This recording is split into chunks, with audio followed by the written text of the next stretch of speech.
Muy bien. Bueno, pues como decía nuestro hermano mayor, buenas tardes, aunque estuviéramos solos, dar la clase de yoga solos con la ayuda del hermano mayor. Claro que sí. Cuando se me asigna este tema, el yoga como un sistema de equilibrio, me puso a pensar sobre las condiciones propias a lo que nosotros concebimos como un equilibrio.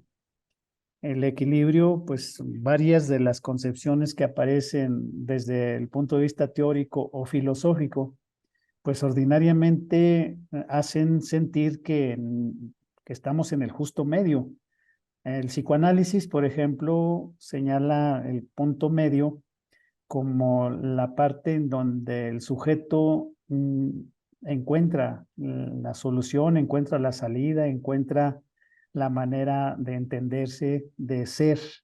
Entonces, aquí el equilibrio, pues nos remite, o a mí, en este caso, me remitió a buscar que como sistema, pues ordinariamente tendríamos que apreciar que existen muchos instrumentos teóricos y metodológicos que permiten ir encontrando ese justo medio o ese equilibrio a razón de la naturaleza del péndulo, en donde se mueve hacia la derecha o se mueve hacia la izquierda, pero en el punto bajo de los dos extremos es donde se maneja pues el equilibrio, ese punto medio. Y un equilibrio desde el punto de vista fisiológico, pues es cuando la persona tiene una homeostasis, o sea, cuando tiene eh, un equilibrio en cuanto a su mm, naturaleza biológica, que está funcionando bien su cuerpo, que está atendiendo bien su mente, que tiene todos sus sentidos en un sentido cuerdo, en el sentido propio de que cada uno de los cinco sentidos que tenemos en nuestro organismo funcionan a la perfección. Y entonces aquí es donde me llamó la atención. Yo quise hacer como un preámbulo al nombre de la plática que hoy vamos a tener. Iyengar nos dice que es la senda, o sea, si nos metemos particularmente a lo que es el yoga para darnos ese equilibrio, tendríamos que observar que es una senda que cultiva el cuerpo y los sentidos, refina la mente, civiliza la inteligencia y encuentra su descanso en el alma, esencia de nuestro ser. Y es una tarea muy pesada, es una tarea muy fuerte. Desde el momento en que nosotros tenemos una senda, pues es el caminar y traemos todos una misión, traemos también la visión muy propia del ambiente que nos tocó desarrollar, que nos está incitando a que trabajemos ese medio ambiente en beneficio de nuestro cuerpo y en beneficio de nuestra mente para tener un contacto de carácter superior. Entonces, Iyengar nos manifiesta que el yoga, como un sistema de equilibrio, pues se tiene que dar pauta a cada una de estas argumentaciones para que el ser humano las desarrolle. Después consulté otro de los documentos, un documento escrito de un cuadernillo de una hermana de Getuls, que me hizo el favor de prestarme un cuadernillo de sus apuntes. Y en esos apuntes me señala que es un diseño universal, transcultural, para el crecimiento individual en todos los niveles de conciencia en los distintos planos. Entonces, este diseño universal transcultural yo lo tomo a mi ver como transcultural porque procede de un estudio hindú, de un estudio de otros países, de otros pueblos, con una trascendencia, no de dominio, sino con una trascendencia del cultivo de la mente y del cultivo del cuerpo, y que básicamente se manifiesta en el oriente y de ahí es traído hacia occidente. Si me permiten pasar a la otra. Y Claro. aquí si ustedes aprecian, ya es la segunda de las diapositivas, donde pretendo que con esta breve historia del yoga pudiéramos apreciar que es un sector de población que viene a mi memoria lo que nos mencionaba el maestro Estrada. Nos decía, miren, ya visité la India, yo ya fui, mi maestro, así decía el maestro Estrada, mi maestro ya anduvo en su peregrinar hasta el Monte Kailas. Y yo cuando fui a observar cada uno de los procesos de vida que se tiene en la India, yo observé que no se han desarrollado paralelamente a lo que la yoga les está invitando, les está incitando.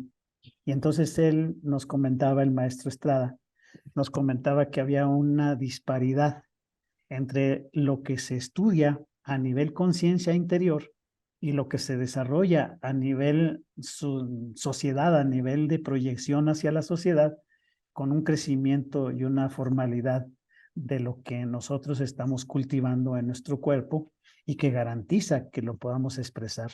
Y él mencionó, el maestro Estrada, que vivían en una extrema pobreza, que vivían en el suelo, que vivían comiendo del piso, que las vacas incluso les molestaban en su comer, en su alimentarse, pero no les hacían nada por la ideología y la creencia que se tenía acerca de la deidad en los animales, o sea, en este caso a las vacas. Entonces, independientemente de ese tipo de referencia que yo les hago notar, en la India, pues particularmente se concibe que de ahí sean los orígenes del yoga. Y es por eso que vemos cómo su historia está estrechamente relacionada con esa civilización, donde han adoptado una disciplina elaborada desde la antigüedad más remota. ¿Con qué fines? Ayudar a los seres humanos a atravesar el sufrimiento y encontrar la unidad, la alegría y finalmente la paz en todo el cuerpo y el alma. Es el mismo principio que todavía conservamos nosotros aquí en Occidente. Ayudar a los seres humanos de una manera altruista, el trabajo desinteresado, el servicio impersonal y ayudarlos a todos ellos a evitar el sufrimiento, porque al final de cuentas las ideologías que se manejan en Oriente es precisamente aprender a vivir en el sufrimiento y también a saber cómo manejar cada una de las circunstancias de dificultad y encontrar esa armonía y esa unidad que nosotros buscamos entre lo que es el sentir, el ser en sí, y lo que es el hacer o el transformar. Entonces aquí es donde todavía conservamos nosotros esas mismas características en cuanto a los fines de lo que se tiene en el yoga. Y aquí podemos apreciar dónde concibimos el equilibrio. Cuando nosotros sabemos manejar las situaciones adversas, cuando logramos encontrar una salida a pesar de que nos costó y estamos siempre luchando en función al desempeño que tengamos y le damos mayor valor a ese desempeño cuando nos cuesta. Por eso dicen, se sufre pero se aprende. Ese es un concepto que se maneja todavía en la actualidad aquí con nosotros, pero a la vez el sufrimiento nos da una fortaleza porque hasta utilizamos algunos conceptos como que cayendo y levantando vamos logrando obtener experiencia o que no interesa mucho cuántas veces nos caigamos, sino cuántas veces estamos dispuestos a levantarnos. Entonces aquí es donde la templanza, la fortaleza, el espíritu se fortalece. Aquí el equilibrio lo va encontrando la persona cuando va distinguiendo que los extremos pueden ser parte importante y que si nosotros siempre tendremos alegría es como si siempre estuviéramos comiendo miel. Pero si sabemos el sabor de la hiel con lo amargoso que es, nos puede establecer un contraste firme para poder saborear la poca miel que pudiéramos tener en cada una de las acciones, pero también que no todo sea sufrimiento. Un filósofo, Platón mencionaba, Platón decía, ¿por qué elegir? ¿Por qué elegir el sufrimiento? ¿O por qué elegir lo malo si podemos elegir lo bueno y elegir no sufrir. Y entonces, ¿cómo le podríamos hacer para mantener ese equilibrio? Pues particularmente estar ubicado en los extremos, en el sufrimiento y en el no sufrimiento. Krishnamurti también nos lo estaba señalando en algún otro argumento cuando nos menciona en uno de los preceptos, mata el deseo de vivir. Cuando nos dicen mata el deseo de vivir, no quiere decir que nosotros digamos, me voy a morir mañana o ya no quiero vivir. No, sino nos está mencionando a hacer un acopio de introspección para que sepamos en qué momento nosotros somos o en qué momento dejamos de ser. Y esto no implica que perdamos el cuerpo, perdamos la mente, que nos desequilibremos, que estemos fuera de una realidad, sino que nos pone en una realidad. Y esto todo en función a que haya paz en el cuerpo y paz en el alma. Evidentemente, como les habíamos mencionado, el yoga no apareció como un arte de magia, es el fruto de muchas pruebas y de una maduración de varios miles de años. Por eso el término de transculturación, que a mí me gustó poderlo incluir, particularmente en lo que referí en la diapositiva anterior, una transculturación en donde, quieras o no, podríamos hasta establecer ciertas similitudes. Las similitudes en que nosotros aquí en México, en el continente americano, tenemos imágenes representativas de que ya se practicaba el yoga en las culturas como la maya, la olmeca, en donde existen vestigios en cada uno de los códices que nosotros tenemos, particularmente ya un tipo de movimiento que se asemeja a cada una de esas posiciones que se utilizaban en Oriente y que tienen ciertas características independientemente de dónde las encontramos, si es en petroglifos, si los encontramos en los códices, o también los encontramos en la documentación propia de la India. Y ahorita lo vamos a observar en la siguiente diapositiva. Continúo mencionando que es el fruto de muchas pruebas y de una maduración de varios miles de años, porque han permitido que el yoga se convierta en lo que es en la actualidad. En la actualidad nosotros tenemos infinidad de tipos de yoga, infinidad de tipos de ejercicios, infinidad de tipos de atención, particularmente en qué es lo que se está moviendo, y definiciones en otros estilos de práctica que bien pueden dar margen a que son posiciones las de yoga que se utilizan, pero que se dan otro tipo de estimulaciones o de estímulos que permiten distinguir que haya también beneficio para el cuerpo, para el alma, para la mente. Entonces, yoga no es solamente una sucesión de técnicas físicas, emocionales, mentales y espirituales, sino que aquí el yoga, como lo concebimos nosotros, es una búsqueda constante de unidad entre el micro y el macro. Porque si nosotros observamos cada uno de los estilos de yoga, cada uno de los fundamentos para que una sola posición como Astanga Yoga, como el Kriya Yoga, como cualquier otro tipo de yoga que nosotros conocemos, al grado de que haya stretching yoga, hasta también eso hay stretching, que viene siendo los estiramientos o las cadenas musculares, que también le llaman así, pues esto determina que nosotros observemos que hay beneficios independientemente de lo que se esté moviendo. Y hay veces que nosotros decimos, bueno, es que este ejercicio que se está haciendo no está estimulando los chakras o no está moviendo los chakras. Y es cuando decimos, bueno, pero está moviendo otras cosas. Está haciendo trabajo en nuestro cuerpo y en nuestra mente, funcionalmente en otros ámbitos. Y entonces aquí el macro y el micro es la tarea esencial o la tarea importante. No sé si me vaya yo dando a entender, porque, Sí, porque es ese tipo de enfoque el que yo le estoy tratando de observar con este desarrollo. El maestro Estrada nos menciona y el maestro Alfredo, nosotros mismos hemos mencionado, es la unidad entre el micro y el macro, pero ese micro es desde nuestra función celular interna y el macro hasta la funcionalidad que tiene con los astros y la relación directa con ellos, con el cosmos. Y entonces aquí podemos apreciar pues la influencia cosmobiológica que nosotros tenemos en el cuerpo. Y ahí es donde este enlace o este tipo de formulación equilibrada entre el micro y el macro depende mucho del campo de estudio y del manejo que estemos haciendo en esas áreas, tanto del cuerpo físico como del cuerpo mental o astral o emocional. Sabemos de toda la influencia de los cuerpos que puedan darnos margen para poder entender el micro y el macro. Ahí estaríamos en eso. Entonces, pasamos hacia esto.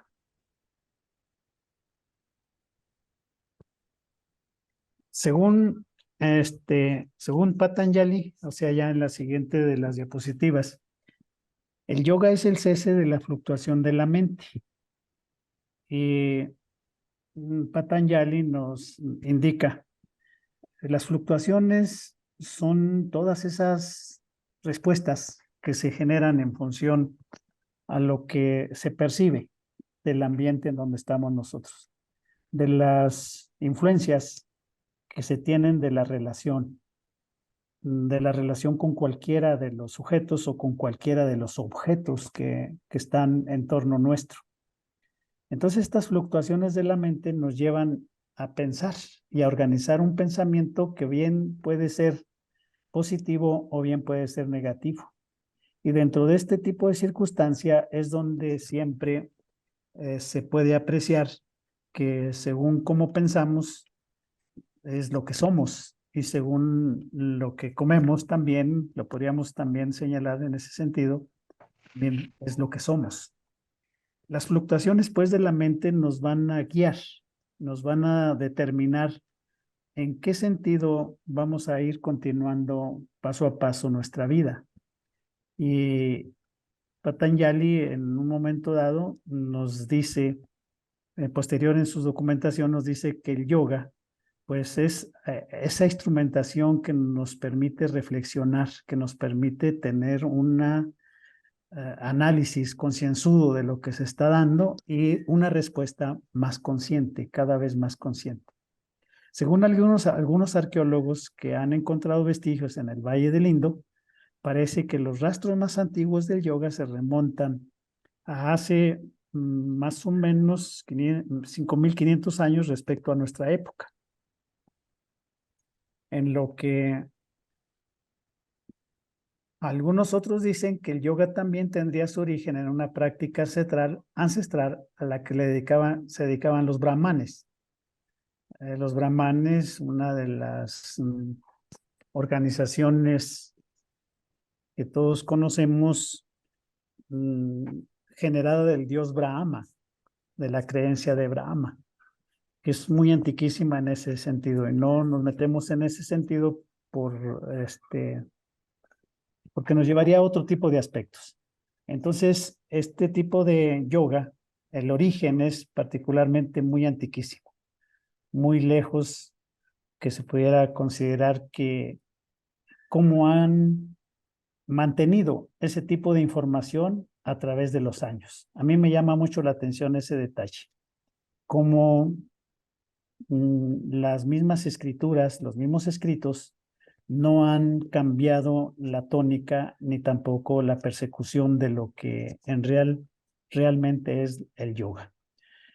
El yoga también, realizar ejercicios de aquellos entonces era como un reto, era una manifestación extrema del cuerpo y de los sentidos, ponerse al extremo de aguantar sin comer muchos días, de aguantar sin cobijarse su cuerpo y la frialdad extrema, porque se exponían a todo ese tipo de inclemencias, y esto haría que se doblegara el cuerpo y también se doblegaran los sentidos y pudieran resistir los embates con la posibilidad de subsistir cada vez con mejores opciones o mejores oportunidades, con el objetivo de aumentar el poder de la persona que los practicaban con el fin de apropiarse del poder de los dioses.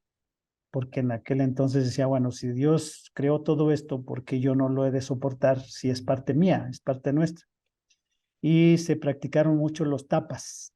los tapas que vienen siendo explicados como la austeridad extrema, una austeridad en donde se manejaban casi desnudos por la austeridad que estaban presentando. Había que aislarse del resto de la población y exigirse ejercicios muy duros. Con el paso del tiempo, estas series de ejercicios se fueron transformando y suavizando. Quienes practican yoga ya no imponían sus poderes a los dioses, más bien buscaban convertirse en uno de ellos y confundirse con ellos. Entonces ha cambiado. Ahora ya no tenemos esa exigencia. Permítanme.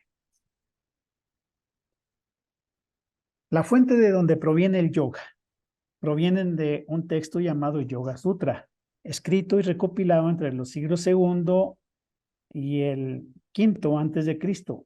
Reúne 195 sutras, frases cortas que han de memorizarse. Eso quiere decir los sutras, que son frases cortas que han de memorizarse y son 1161 palabras la que contiene. Se compone de 4 capítulos con 51 sutras que lo componen. Encontramos la definición y la descripción del yoga con el fin de alcanzar el estado de la serenidad propia de esta disciplina. Entonces, cada uno de estos argumentos de lo que es el Yoga Sutra nos determinan cómo debe de ser pues esa práctica y en qué correspondencia se ejercen cada una de las indicaciones o los indicadores que se tienen para que se pueda continuar en esa disciplina. Entonces el yoga es una disciplina. Y el primer capítulo, precisamente de ese lugar donde proviene el yoga, se le llama Samadhipada. Este primer capítulo nos expone los obstáculos que hay que superar. Recuerden, son 4 capítulos. Y los elementos a realizar, las famosas posturas del yoga o asanas. Hay quien lo pronuncia asanas. Es indistinto, asana o asana. Así como los diferentes estadios del samadhi, éxtasis o logro en sánscrito. Eso es lo que quiere decir samadhi, tal y como lo transmitiría un maestro a su alumno. Recordemos nosotros que le damos todo ese valor a la transmisión de esas enseñanzas directas del maestro y nosotros como alumnos recibirlas. Este primer capítulo puede traducirse como la unificación. Entonces, si nosotros vamos a buscar unificarnos, ¿qué quiere decir unificación y cómo lo voy a lograr? Y si me unifico, ¿con qué me voy a unificar? ¿Con una divinidad o conmigo mismo? Y cuando el concepto de divinidad o el concepto de individualidad aparece, es donde se manifiestan los egos. Ahí es donde se manifiestan los egos. Comienza con el primer sutra, la enseñanza tradicional del yoga. Entonces, ¿qué quiere decir? Que nosotros nos vamos a unir. Entonces, la enseñanza tradicional de yoga es yug, que viene siendo unión. El segundo sutra se traduce literalmente como el yoga es la detención de las actividades y del pensamiento. ¿Pasará el tiempo o no pasará el tiempo? ¿Cómo pasa el tiempo? ¿A cuánto le vamos a dar esa calidad de tiempo? ¿Cómo voy a usar ese tiempo? Entonces, particularmente, las actividades y el pensamiento están íntimamente ligadas con la razón temporal, con la razón espacio-temporal. Continuamos. El segundo capítulo, Sadhana Pada, cuenta con 55 sutras.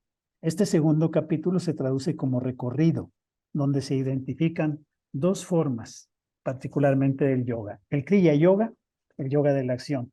Se basa en prácticas de los tapas, que ya lo habíamos comentado en las diapositivas anteriores, y de la meditación, particularmente el Kriya Yoga. Y el Astanga Yoga, el yoga de las 8 partes. ¿Cuáles son esas 8 partes? Yama, Niyama, Asana, Pranayama, Pratyahara, Dharana, Dhyana y Samadhi. Entonces son aspectos a desarrollar. 8 partes en este segundo capítulo. Si hay algo que comentar, lo hacemos. Pero esto es lo que ya conocemos, principios universales en el Yama, el Ahimsa, el Satya, el Asteya, que viene siendo veracidad, honestidad, Brahmacharya, autocontrol, aparingran, no acumulación, que son elementos particularmente a desarrollar. Y fíjense que, por ejemplo, yo les voy a decir una característica muy particular. Me he cruzado en todo lo que es mi actividad como docente con argumentaciones de las cuales para muchos, cuando yo las menciono en clase, como que carecen de veracidad, como que carecen de veracidad. O sea, ¿qué tan veraces somos en lo que estamos diciendo y qué correspondencia y qué congruencia tengan esa veracidad con nuestras acciones? Y ahí es donde ahorita estoy, como quien dice, derrapando. Soy veraz conmigo mismo, soy veraz con lo que digo, soy veraz con lo que hago. Este tipo de aspectos todavía corresponden al llama. Es una de las primeras fases de nuestro desarrollo mm, en la Gran Fraternidad Universal y en la Orden. O sea, el yamín. Desde allí el yamín está determinando un trabajo en ese sentido, en lo que es no violencia, veracidad, honestidad, autocontrol. El niyama, el niyama como preceptos individuales, sauka, que es la pureza, santosha, contentamiento, tapas, que vienen siendo las disciplinas y que ya lo señalamos, es el swadhyaya, motivación de uno mismo. Discúlpame ahí los errores de dedo, motivación de uno mismo y el estudio de los textos sagrados. Ishvara, la renuncia a los frutos de nuestras acciones. Total, esto para llegar a la sumisión del absoluto. Las asanas, con las posturas que nosotros ya conocemos y que son 1830, si no me equivoco, las que están catalogadas y que dentro de estas 1800 nosotros tenemos distribuidos cinco grupos, quinto grupo, en donde los grupos se formalizan de 15 a 8, entre 15 y 8 posturas, porque ya el quinto grupo son 8 posturas las que se diferencian de los otros grupos anteriores. Entonces aquí podríamos pues resumir un total más o menos de 5 por 60, 5 por 12, 60 posturas básicas del primero al quinto grupo, las autorizadas por el Sublime Maestre, las autorizadas también por el doctor José Manuel Estrada, el maestro. Entonces aquí podríamos pues observar que las asanas son todas las posiciones que nuestro cuerpo pueda ejecutar. El pranayama, adoptar una respiración consciente, larga y fluida. Pratyahara, armonía y absorción de los sentidos. Dharana, que es la fijación firme del pensamiento en algún objeto o tema de meditación. Dhyana, propiamente la meditación, y el samadhi, que es el último de los alcances que se puede tener en nuestro desarrollo, pues mental y espiritual. Porque también aquí en el samadhi, pues quien lo experimenta, se ha mencionado que quien experimenta el samadhi, pues es el que ha cruzado la línea de la vida y ha sentido los espacios de la muerte. O sea que es cuando el maestro de la Farrier, el maestro de la Farrier observó su despertar después del samadhi, y está una fotografía en el yoga yogismo en donde tienes los ojos abiertos y como que acaba de nacer nuevamente y tiene una expresión hasta de miedo. No sé si la hayan observado. Por ahí está la imagen del maestre de la Farrier. Ahí Cuando luego no la pasas para ver cuál es. sí, donde despierta del samadhi. Por ahí la tengo y se las envió en WhatsApp. Gracias. Ahí es donde está eso. Y luego, pues tendríamos el capítulo tercero, que es el Beauty Pada. El Beauty Pada. Este tercer capítulo de 55 sutras se podrá traducir como poderes. Poderes. Y luego nosotros, a veces cuando encontramos este tipo de explicación en algunos escritos del yoga, decimos, pues es que para yo mantenerme en equilibrio debo de lograr los poderes, debo de tener poderes. Sí, pero hemos de observar que los poderes se manifiestan en un orden cíclico y en un orden de desarrollo que nosotros vamos alimentando, que nosotros vamos empoderándolo, que vamos teniéndolo. Vamos juntando esas energías de tal manera de que lo que no podíamos hacer, ahora sí lo podemos. Y el poder es particularmente en ese tipo de esencia, en aquello que en un momento se nos dificultaba y que en otro momento ya cuando lo ejercitamos, cuando lo practicamos, lo logramos superar. A eso se refiere en los poderes, porque hay quien abre un libro y trata de ejemplificar este tipo de acciones como si fuéramos nosotros los yogis supermanes, que nunca nos enfermamos, que nunca nos va a pasar nada, que siempre estamos con una fortaleza de hierro. Y no, pues no es así. No es así, sino que nosotros cíclicamente estamos desarrollando ese tipo de estados naturales de nuestro cuerpo y de nuestra mente que vamos alimentando de tal manera de que tengamos un pensamiento encauzado hacia un pensamiento más superior, que tengamos una fortaleza de cuerpo hacia una que pueda resistir, a una que pueda doblarse, que pueda ser flexible, a otra que pueda ser ágil o rápido en cada uno de sus movimientos. Por tal, son estados que nos pueden definir como un alcance superior de conciencia. Allí podría ser señalado este tercer capítulo. Y el cuarto capítulo, el Kavyal Yapada, para terminar en este último capítulo, es el de la liberación, compuesto de 34 sutras. En otra época esto significaba un cierto aislamiento del yogi. En la actualidad es más fácil hablar de libertad y de la unidad del ser con su propio cuerpo y con el universo que lo rodea. Es el objetivo último del yoga. Las enseñanzas quedan escritas prácticamente pues todo esto en el Rig Veda, en el Atharva Veda, entre otros textos sagrados. Los Vedas, que quiere decir conocimiento en sánscrito, y el más antiguo es el Rig Veda, según los escritos que yo consulté y que a lo mejor ustedes también lo han consultado. El Rig Veda es un recitar poético. Su antigüedad está en el segundo milenio antes de Cristo y comenzó el 1 de enero del 2000 antes de Cristo y terminó el 31 de diciembre de 1001 antes de Cristo. El Yajurveda, uso del sacrificio, y el Samaveda, que son los cánticos. Hay más textos sagrados que están señalados, si ustedes han de recordar, en los Upanishads. Los Upanishads, que son particularmente una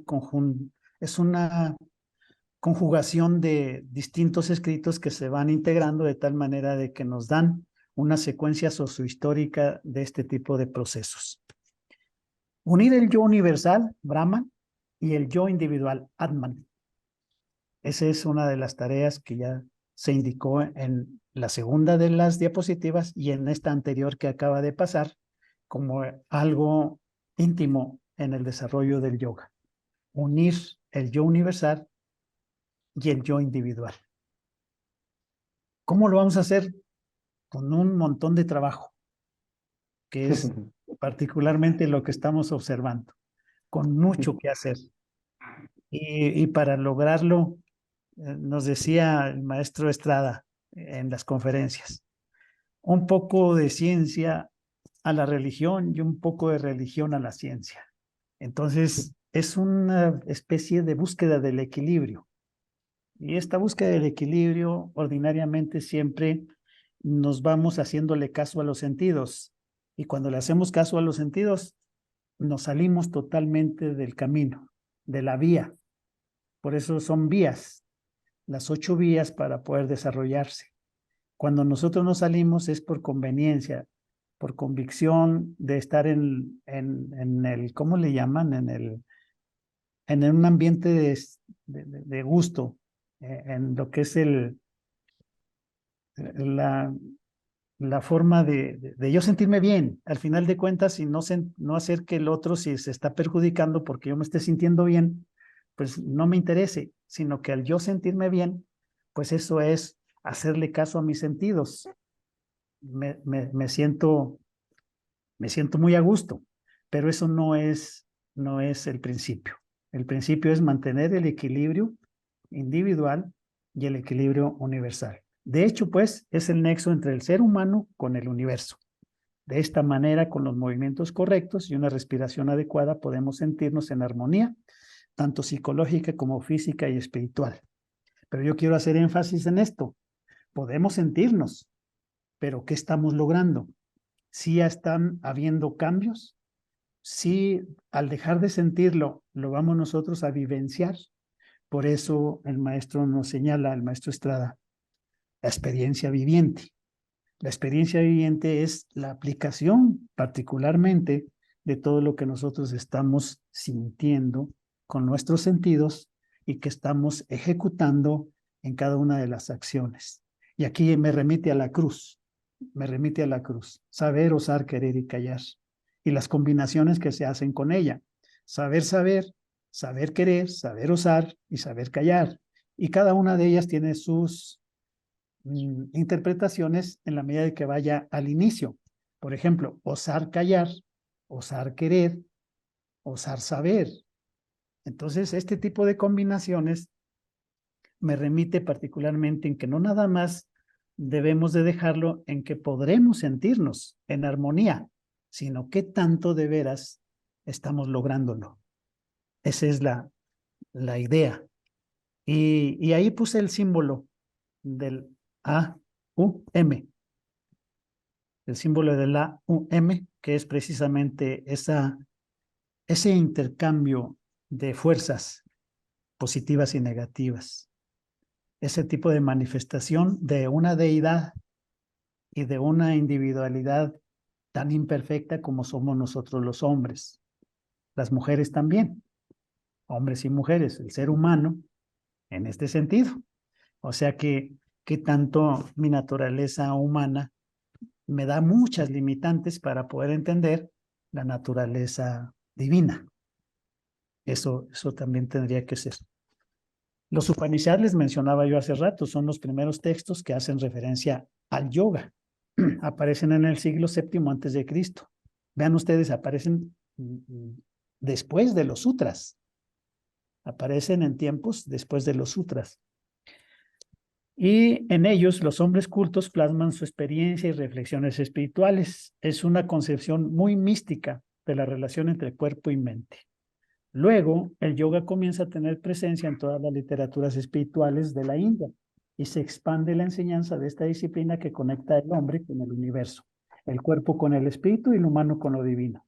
Desde el siglo II antes de Cristo y el siglo II después de Cristo, una síntesis filosófica le da al yoga su estructura clásica a través de los Yoga Sutras.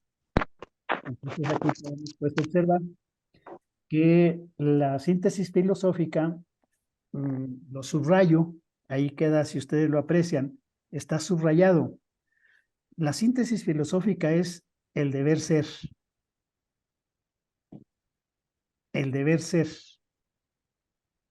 ¿Qué tanto se manifiesta como un quehacer importante por parte de cada uno de nosotros para buscar la transformación? Entonces, el deber ser es una síntesis filosófica. En los escritos del maestre de Lafarrière se encuentra matesis, tesis y matesis. Y entonces este tipo de expresiones son particularmente esa síntesis filosófica. El yoga en la actualidad. El yoga en la actualidad, hoy en día las tradiciones del yoga que han evolucionado a lo largo de las generaciones siguen estando muy vivas en la India, pero también cada vez son más populares en el occidente, donde se han creado nuevas variaciones y estilo y se han vuelto. El yoga se considera en ciertos aspectos una medicina blanda. Porque sí es cierto, una medicina blanda porque a veces nos encontramos con hermanos o hermanas que han logrado no estar enfermas durante todo un año, estar sanos durante 15 años. no les duele nada durante 20 años. Y hay quienes, y yo conozco, dominan el cáncer. Hay quienes logran superar el cáncer con la meditación Zen. La meditación Zen que les ha permitido hacer eso. Le he preguntado a la persona que ha superado el cáncer y nada más me ha dicho que con la meditación Zen y que me remita yo a ello. Pero a veces uno lo que quiere es, pues, la receta. ¿Cómo le hizo? ¿Cuánto tiempo le dedicó? ¿En qué condiciones lo estaba haciendo? ¿Qué ambientes fueron los que propiciaron? Porque recuerden ustedes que no es lo mismo quien vive en una playa a quien vive en la serranía acá en Zacatecas como yo. Los que viven en una playa tienen unos acercamientos distintos y unas posibilidades de desarrollo diferentes a las que se encuentran en la parte central de México. Entonces, así también sucede con la meditación. La meditación, ¿en qué condiciones la estoy haciendo? ¿Cómo estoy enfocando mis pensamientos o mi mente? ¿En qué condiciones de trabajo lo estoy realizando? ¿Qué posición yoguística es la que estoy tomando? Todo ese tipo de condiciones se le llama metodología. Esta persona que yo les menciono que superó el cáncer, no me ha dejado como, si le contamos del 1 al 10, me ha dejado en el 2. Me faltan los otros 8 puntos para poder decir, hermana, ya me dio toda la clave. Ya tengo la respuesta, ya tengo la cura del cáncer. Y la puedo difundir y la puedo hacer que llegue a toda la gente con esta partecita que tiene visto en el tercer renglón, con fe. Es necesario a veces tener fe para practicar algunas formas de yoga. Muchas personas lo aplican para eliminar el estrés, para sentirse mejor o para descubrir una tradición fascinante, sin profundizar en la espiritualidad. Esta disciplina incluso enseñó cómo tratar a las personas y a los ambientes con amor y respeto. Hasta allí hemos llegado, con amor y respeto. Tenemos un amor por nuestros semejantes, tenemos un respeto suficiente por nuestros maestros. Pero ¿hasta dónde podemos profundizar en la espiritualidad? ¿Qué tanto podemos establecer un nexo muy directo entre lo que se siente y lo que se vive espiritualmente? Esa es una de las tareas. Por eso hace ratito mencioné, con un montón de trabajo podríamos llegar a despertar de menos la sensibilidad. En consecuencia, pues, algunos maestros son verdaderos practicantes espirituales. Otros son simplemente maestros de yoga, sin otra ambición que ofrecer a sus alumnos una higiene psicocorporal adaptada a la vida actual. Y le decimos, ¿te sentiste bien? Sí. Ah, pues entonces ven mañana o ven pasado. Y los invitamos y los vamos haciendo partícipes nuestros de nuestras tareas, de nuestras enseñanzas y de nuestros sentires. La diversificación del yoga en la actualidad, pues es Karma Yoga, Bhakti Yoga. Me voy a ir rápido para aprovechar tiempos. Bueno, no, pero ¿cuál es la prisa? Permítanme mencionarles que el yoga acompaña al ser humano en su vida diaria, ayudándole en su vida diaria, el yoga, ayudándole a establecer los principios del acto justo. O sea, ¿qué es lo justo? Lo que no lesione a los otros, pero que tampoco me lesione a mí. Ese es lo justo. Lo que en una balanza se puede mantener en equilibrio. Y si nuestra enseñanza de hoy es el equilibrio, entonces, ¿en qué condiciones yo voy a dar la justicia? ¿En qué condiciones voy a ser justo? Y también desinteresado. ¿Me mueve algún interés malsano? ¿Me mueve algún interés económico exclusivamente porque es puramente material? ¿O me mueve aquel deseo de que otra persona se supere y que yo le sirva de escalón? ¿Saben por qué? Porque yo me he puesto a pensar. En el libro de Siddhartha Gautama, o sea, del Buda, mencionaba que había un barquero que esperaba a todos los peregrinos para pasarlos hacia el otro lado, en donde iban a meditar y en donde iban a honrar a la divinidad.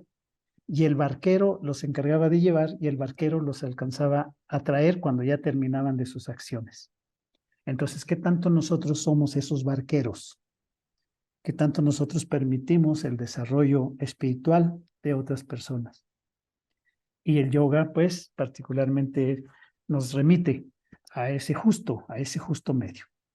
Entonces, a través del karma yoga o del yoga del mundo, podemos nosotros también insistir en ese tipo de cambios. El bhakti yoga dentro del hinduismo o el budismo, el yoga también ofrece una corriente religiosa y espiritual, el bhakti yoga, que permite acercarse a la divinidad. Esta se practica a través de lo que es el yoga devocional. Podríamos ser parte de esos pocos.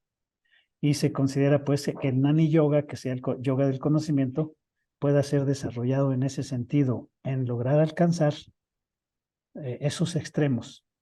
Y también me he dado cuenta de otra cosa. En la medida de que nosotros alcanzamos un pensamiento de carácter superior, se extiende hacia el inferior el pensamiento. O sea que si nosotros pensábamos superior del 0 al 5, de manera superior, a manera de escala de la matemática, del 0 al -5, nos extendemos. Y entonces podríamos decir, ahora me voy a extender al 6, del 0 hacia el 6 positivo, pero también se extiende del -5 al -6. Entonces nosotros ampliamos las dos sensibilidades, la malsana y la bien dada, que viene siendo superior. O sea, la inferior y la superior. Tenemos esa dificultad de que las taras las agudizamos. Eso lo he observado, ¿eh? Eso es parte mía. No sé si coincidan con este criterio que yo estoy analizando. Quiere decir que en la medida de que se santifique la persona, es más demonio. No sé si me explique. Sí, está claro. Es más demonio. ¿Por qué? Porque conoce más cosas, sabe más. Y entonces, como sabe más, puede influenciar a los otros en lo que no saben y lo utilizamos en nuestro favor. El Hatha Yoga, como una investigación, nos solicitan nuestros maestros que no nos quedemos en nada más en la postura, en la práctica, sino que nos vayamos más allá, hacia el diseño de correlacionar particularmente este tipo de movimientos con el universo. Por ejemplo, que no se diga nada más inhalar, exhalar. A ver, este otro movimiento, inhalar y exhalar. No, sino que diga, inhalamos abriendo los brazos y haciendo una aura que cubra todo nuestro cuerpo, etcétera. Todo ese tipo de detalles, como nos lo está insistiendo el maestro Alfredo Herrera en su práctica de yoga. Me gusta ese tipo de insistencia del maestro Alfredo Herrera, que nos indica que cada uno de los movimientos tiene una funcionalidad que actúa de forma mágica con los elementos, con agua, tierra, aire y fuego. Y que este tipo de acciones con los elementos nos da más energía, nos da más fuerza física, nos da más tranquilidad, nos da más condiciones de regular nuestras emociones, nos permite que el sistema nervioso actúe con mayor libertad y tengamos esa manera de equilibrar. El Raya Yoga, como quinto camino, reúne las 4 formas anteriores. Es un camino real donde se reúnen y explotan todas las posibilidades del ser humano. Entonces, poco se conoce el Raya Yoga en su práctica. Créanme, yo soy quien no conozco suficientemente el desarrollo de una práctica de este carácter y ahí es donde me sirvió mucho esta aplicación para la temática de hoy, porque me da cuenta de cuánto es lo que me falta, de cuánto es lo que necesito escudriñar más todavía.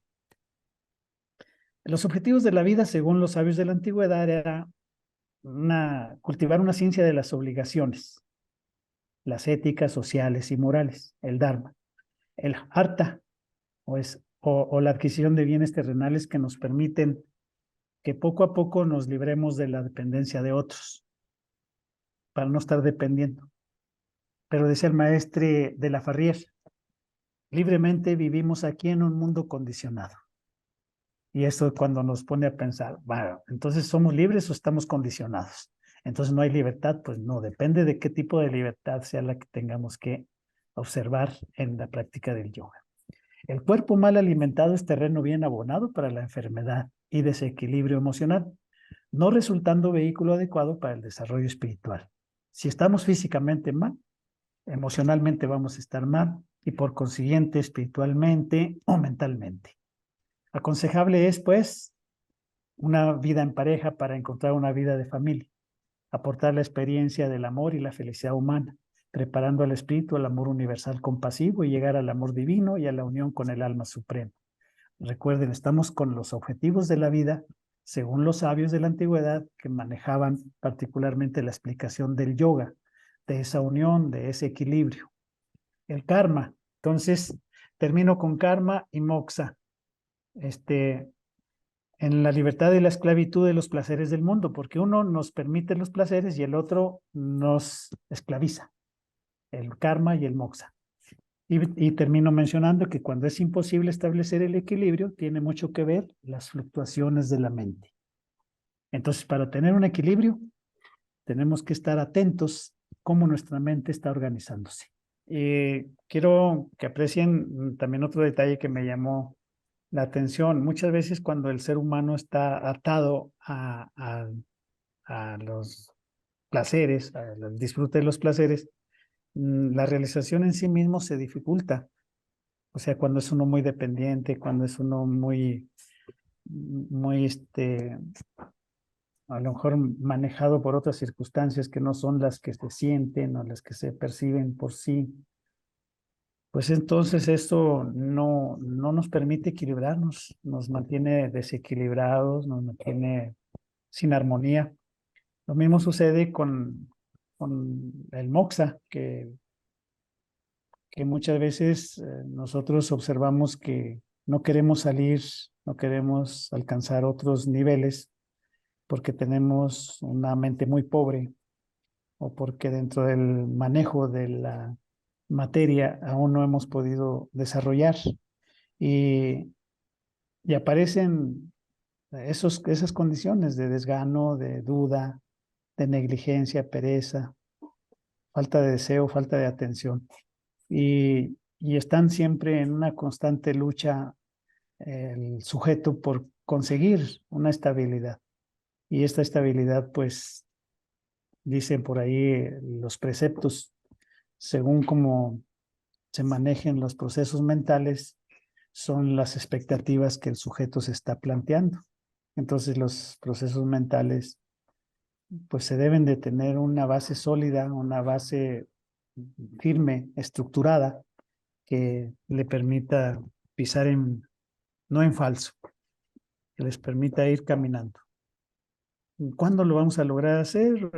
Cuando tengamos pues manera de responder y uno mismo va sabiendo, miren, esto yo lo menciono por esta razón, porque muchas veces nos molestamos porque a alguien le dieron otra cruz o nos sentimos como defraudados porque no se fijaron en mí los maestros. Y créanme que el querer otra cruz más superior, el quererla, no implica que yo pueda desarrollarla. Y cada una de las o graduaciones y desde las honorificaciones que se reciben, trae un fin y trae una acción muy particular para que pueda realizarse.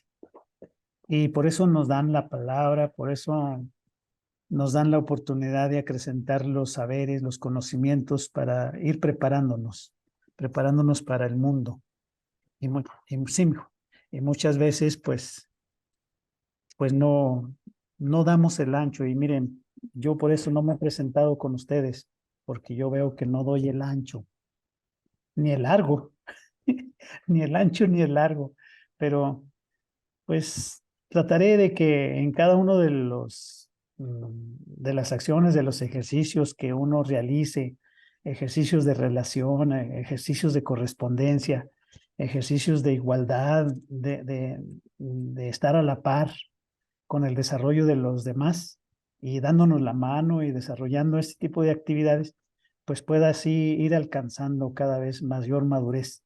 Yo felicito a mis hermanos que acaban de recibir el grado de gurú, porque se van a enfrentar a mundos de los cuales ya están preparados.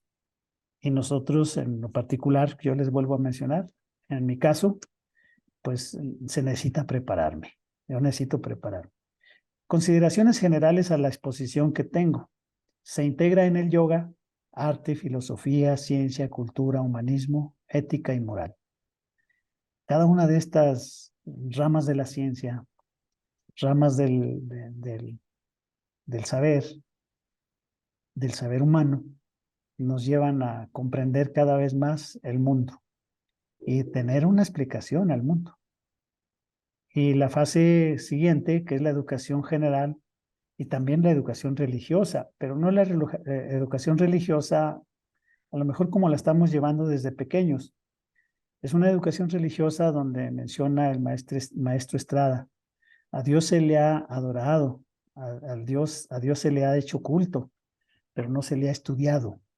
Y entonces ahí es donde la fase de educación religiosa implica estudiar particularmente a Dios, con todos los elementos, D con punto, I con punto y así sucesivamente. Vida en el hogar y preparación para la renuncia de las actividades familiares. Aquí es donde yo les menciono que nos estamos preparando. Practicar yoga integral y vivir un yoga familiar normal, porque muchas veces nos olvidamos de la pareja, muchas veces la dejamos haciendo otras cosas o no nos pudo acompañar. Y créanme que la pareja es primordial. El maestro Estrada siempre anduvo con el reverendo Carlota. El maestro de la Farrier siempre anduvo con su esposa, Rosita. Pero bajo las situaciones que se dieron y que todos conocemos, pues dejaron de estar juntos.